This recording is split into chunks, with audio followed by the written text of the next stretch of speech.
Ladies and gentlemen, on the 10th of May, in the morning, even as we were getting into a huddle to wargame the events of the previous night, a routine exercise, I received a message on hotline from my counterpart in Pakistan seeking my willingness to communicate. Since our initial aim was to strike at terror camps and all our actions in the subsequent days were in response to the intrusions and violations by the Pakistan Air Force and its army, it was decided that I would indeed speak with my counterpart.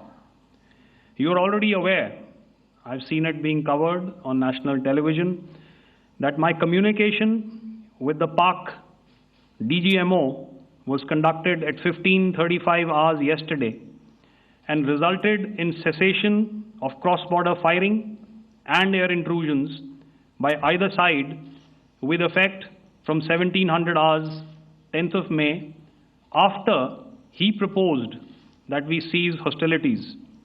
We also decided to further speak on the 12th of May, that's tomorrow, at 1200 hours, to discuss the modalities that would enable the longevity of this understanding. However, disappointingly, and must I add, expectedly, it took only a couple of hours for the Pakistan Army to violate these arrangements by cross-border and across the line of control firing, followed by drone intrusions across the expanse of the Western Front, through last night and in the early hours of the morning today. These violations were responded to robustly and dealt with as they must be.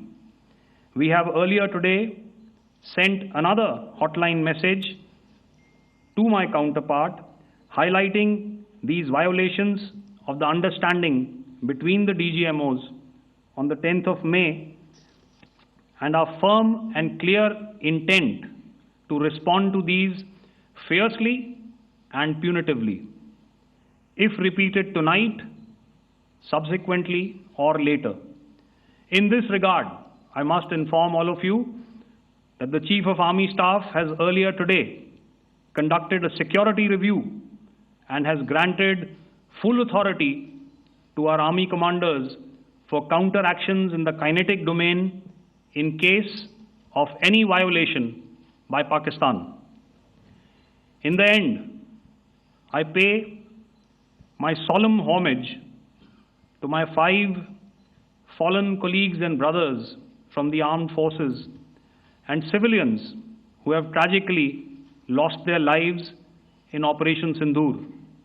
Our hearts go out to the bereaved families and we express our solidarity to them in this lifetime and beyond, at this grave juncture in their lives. Their sacrifices shall always be remembered and spoken of in glowing terms by a grateful nation.